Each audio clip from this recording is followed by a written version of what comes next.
नमस्कार, हाय, हेलो, आदाब, सत श्री अकाल। रेडियो KGMU गूंज 89.6 मेगाहर्ट्ज पर मैं हूं आपके साथ सुरभि। आप सुन रहे हैं गूंज नंबर 1। लेकिन गूंज नंबर 1 में अब वक्त हो गया है स्वास्थ्य बान का। स्वास्थ्य बान स्मार्ट और KGMU की एक पहल है कि हम जनमानस को जागरूक कर सकें उनके स्वास्थ्य के प्रति। हम सब स्वस्थ रहेंगे तभी हमारा परिवार स्वस्थ रहेगा, तो उन सब चीज़ों के लिए हमारा जागरूक होना बहुत ज़्यादा ज़रूरी है। बीमारियों के बारे में पता होना चाहिए और कब हमें डॉक्टर को दिखाना चाहिए हमें ये भी पता होना चाहिए। तो इसीलिए हम स्वास्थ्य बान में बात करते हैं कोविड और उसके उपयुक्त व्यवहार और टीकाकरण की, टीबी और उसके उपचार की, और जच्चा बच्चा के स्वास्थ्य और पोषण की। और आज स्वास्थ्य बान में हम बात करेंगे जच्चा बच्चा के स्वास्थ्य और पोषण की। और इसमें भी सबसे इम्पॉर्टेंट, छोटे बच्चों को जो बुखार आता है, नवजात शिशु को बुखार आता है या 6 महीने के बच्चे को बुखार आता है, 1 साल 1.5 साल के बच्चों को बुखार आ जाता है, तो पेरेंट्स जो है ना बड़े परेशान हो जाते हैं। उन्हें समझ में नहीं आता कि बच्चों को हम कैसे ट्रीट करें। छोटे से बच्चे बोल भी नहीं पाते, बस बुखार में तपते रहते हैं।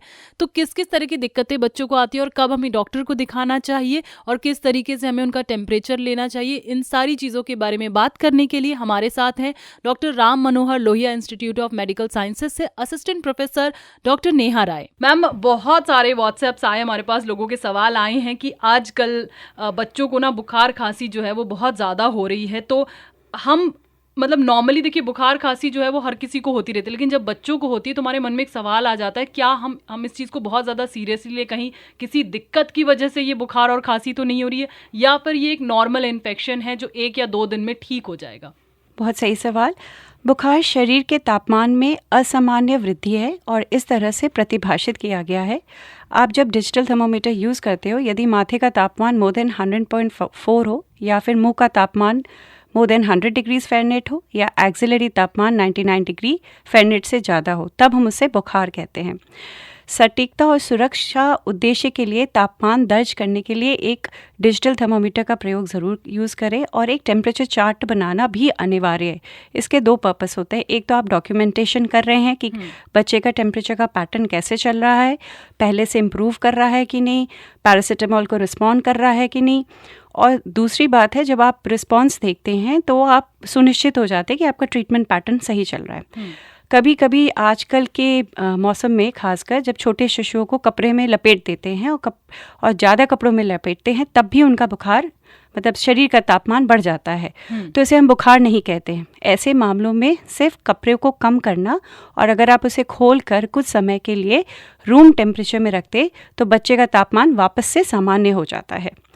कई बार माता पिता शिशु को कहते कि छाती से घर घर आवाज़ सुनाई दे रही है। यह केवल कंठ से निर्माण ध्वनियाँ हैं और हवा के प्रवाह में अशांति, और आमतौर पर सामान्य शिशुओं में ही ये घटता है। पर यदि यह बार बार खांसी के साथ होता है या तेज़ी से बच्चा ले रहा है, उसकी गतिविधियाँ कम हो गई है, दूध नहीं पी पा रहा है, तब आप बच्चों को ज़रूर डॉक्टर के पास ले जाइए।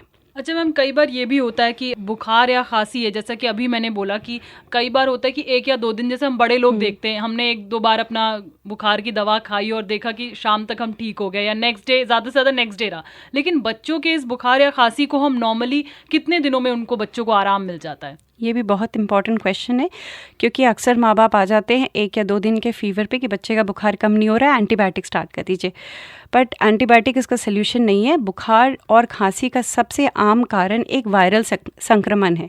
ऐसे में बुखार, खांसी और सर्दी, नाक बंद, दर्द, सिर दर्द होता है। और वायरल संक्रमण से बुखार आमतौर 3 या 5 दिन में रहता है और फिर ठीक हो जाता है। खांसी जाने में हो सकता है थोड़ा टाइम लग जाए, 1 से 3 हफ्ते का समय लग सकता है। आपको जो ध्यान रखना है, यदि तेज़ बुखार 4 दिन से अधिक जारी रह रहा है और खांसी उत्तरोत्तर बढ़ ही रही है, तब आपको डॉक्टर को दिखाना है। यदि खांसी शुरू से ही काफ़ी है तो आपको बिना बुखार के कारण से भी बच्चे को डॉक्टर को दिखाना चाहिए। एक और चीज़ है, आज के पल्यूटेड एनवायरनमेंट के वजह से एलर्जी की केसेस भी बहुत बढ़ रहे हैं। तो छोटे बच्चों में यदि खांसी शुरू से बहुत ज़्यादा है तो ज़रूरत नहीं है कि ये वायरल फीवर एक इन्फेक्शन का हो, ये कभी कभी एलर्जी में भी संभव है। तो अगर हमारा ये मूल रूप से कहना ये है कि बुखार अगर 4 दिन से ज़्यादा और कंटिन्यूस हो, हाई ग्रेड हो या खांसी ज़्यादा हो, तब आप डेफिनेटली डॉक्टर को दिखाइए। और अदरवाइज़ आप ना परेशान ना हो, एक टेम्परेचर चार्ट मेंटेन करिए, बच्चे को हाइड्रेटेड रखिए।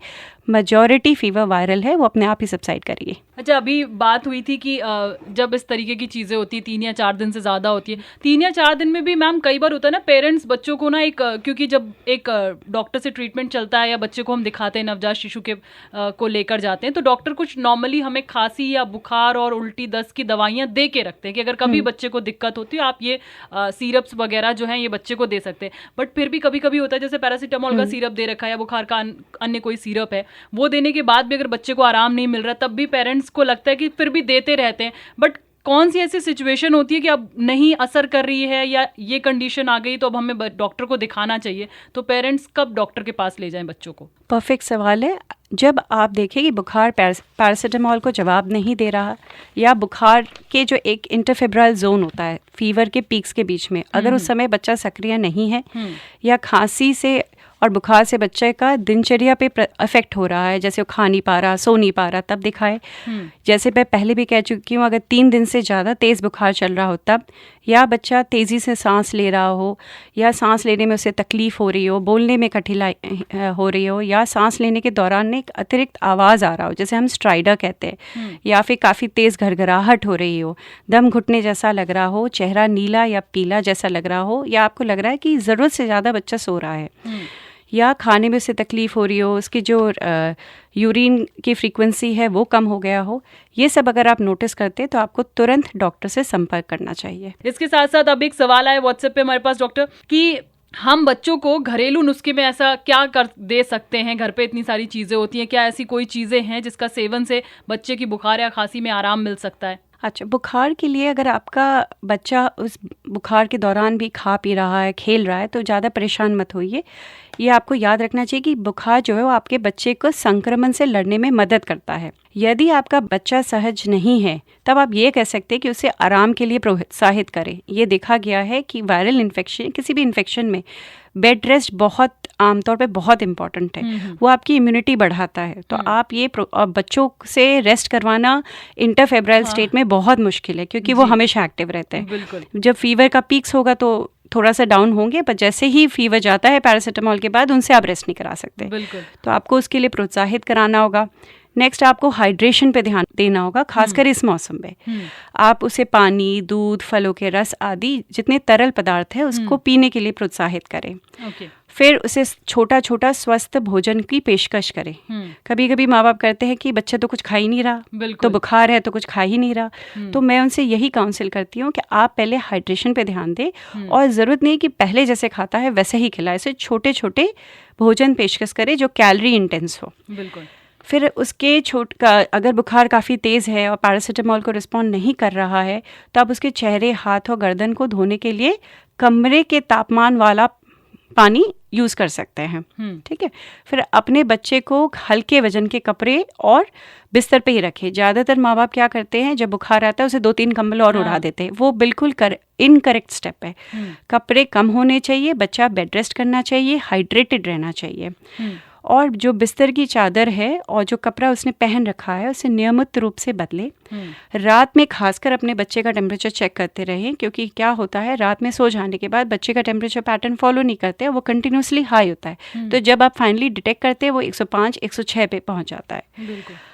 अगर आप इन सब में देख रहे हैं कि सुधार नहीं दिख रहा है और बच्चा जो है वो रिस्पॉन्ड नहीं कर रहा है, तब आप डेफिनेटली डॉक्टरों के पास उसे इलाज कराने के लिए ले जाएं। एक और चीज़ मैं खांसी के लिए बोलना चाहूँगी कि जब बच्चा खांस रहा हो तो ये चीज़ पे ध्यान रखिए कि घर में धूम्रपान कम हो, बच्चा ज़्यादातर गर्म पानी पिए, और बंद नाक के लिए सलाइन ड्रॉप्स यूज़ करे। कभी कभी जो वेपर रब्स मिलते हैं वो भी आप छाती और पीठ पर लगा सकते हैं। पेट्रोलियम जेली में मेंथॉल होता है जो सुखदायक है, और कपूर और नीलगिरी का तेल होता है, सो इससे सिम्टोमेटिक रिलीफ मिलता है। कभी कभी मैं देखती हूँ कुछ बच्चे घरों में नेबुलाइजर होता है, वो बच्चों को नेबुलाइज करते हैं, तो नॉर्मल सलाइन से नेबुलाइज करने में भी देखा गया है कि खांसी में काफ़ी आराम मिलता है। पर ये याद रखिए कि नेबुलाइजेशन अपने आप से ना करें, पहले किसी डॉक्टर से सलाह लें और करेक्ट तरीके सीख कर ही घर पे करें।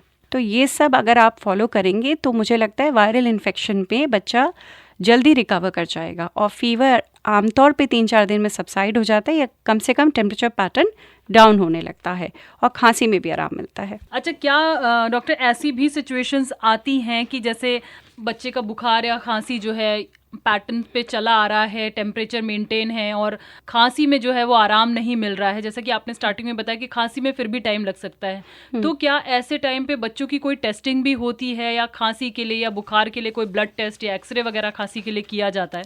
हाँ, काफ़ी बार हमारे पास माँ बाप यही कहते हुए आते हैं कि भाई बच्चे का ब्लड टेस्ट करा दीजिए, एक्सरे करा दीजिए, पर हमें फिर उन्हें काउंसिल करना पड़ता है कि ये ज़रूरत नहीं है। अगर बच्चे की 99% केसेस में इसकी कोई ज़रूरत नहीं है, बट हाँ अगर लक्षण लंबे चल रहे हैं, बुखार ठीक नहीं हो रहा, खांसी बढ़ते ही जा रहा है, तब हमें ब्लड टेस्ट कराते हैं इन्फेक्शन रूल आउट करने के लिए और चेस्ट एक्सरे कराते हैं। अच्छा, बच्चों को क्या एंटीबायोटिक्स हम दे सकते हैं? क्योंकि कहा जाता है कि एंटीबायोटिक्स बड़ी तेज़ी से काम करती हैं, बड़ों को तो दी जाती हैं, बच्चों को देना सेफ रहता है? ये भी बहुत अच्छी सवाल है। अधिकतर समय खांसी के साथ बुखार वायरल इन्फेक्शन के वजह से होता है और बहुत कम, मतलब लेस देन 10% में हम जीवाणु यानी जिसके लिए एंटीबायोटिक्स यूज़ होते हैं उसका इन्फेक्शन देखते हैं। तो वायरल संक्रमण में हमें सब पता है कि कोई रोल नहीं है एंटीबायोटिक्स का, और हर दवा हो उसका कोई साइड इफ़ेक्ट्स होता है, तो ये एंटीबायोटिक्स के साथ भी देखा जाएगा।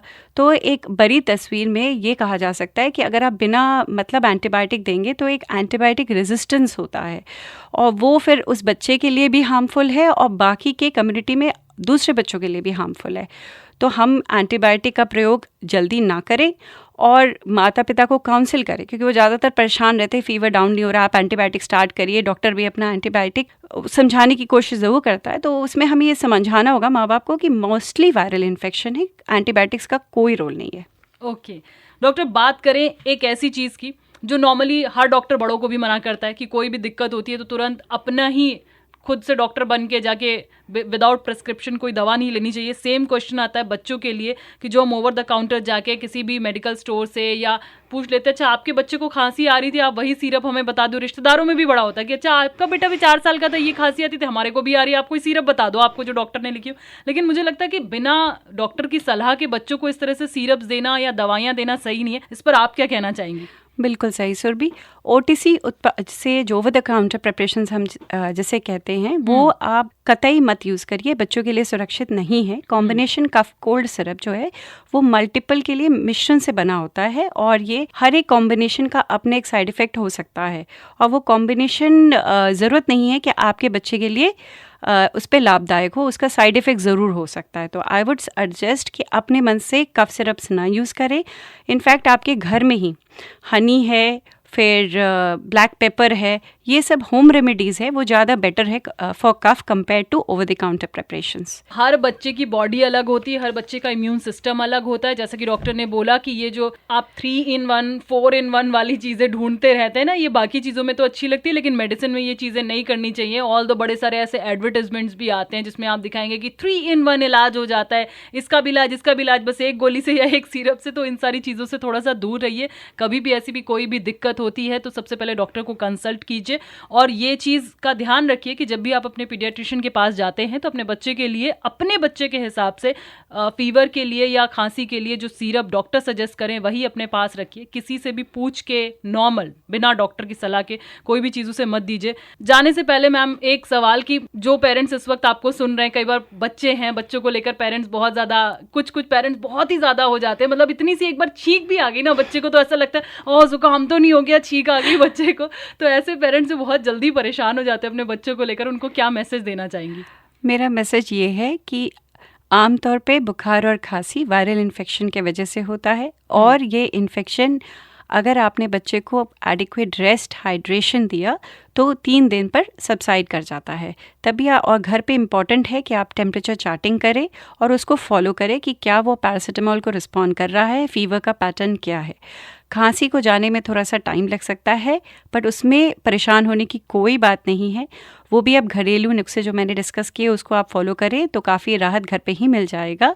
And please over the counter preparations अपने मन से न स्टार्ट करें। बच्चों के डॉक्टर से सलाह लेने के बाद ही बच्चों को दवाइयाँ दें और जिस भी तरीके तरीके से नेहा मैम ने बताया है कि बच्चों का ख्याल हमें रखना है, उन सारी चीज़ों का आपको बहुत अच्छे से ध्यान रखना है। बच्चों में हाइड्रेशन की कमी मत होने दीजिएगा, लिक्विड उन्हें देते रहिएगा अगर आपके बच्चे को बुखार आ रहा है। और सबसे ज़रूरी बात, उसका खाना पीना बहुत अच्छे से करिएगा। हर थोड़ी देर में बच्चों को कुछ ना कुछ देते रहिएगा। अगर वो एक साथ अच्छे से खाना नहीं खा पा रहा है तो हर थोड़ी देर में उसको थोड़ा थोड़ा अमाउंट जो है खाने का वो दीजिएगा। अभी वक्त हो गया एक छोटे से म्यूजिकल ब्रेक का। स्वास्थ्य बान पर पूर्ण विराम लगाने का। हम फिर से हाजिर होंगे स्वास्थ्य बान में किसी और हेल्थ एक्सपर्ट को लेकर अपने साथ। अगर आपके मन में कोई सवाल है अपने हेल्थ को लेकर तो आप हमें 8887019138 पर व्हाट्सएप कर सकते हैं। अगले स्वास्थ्य बान में आपके सवालों के जवाब लेकर हम जरूर हाजिर होंगे।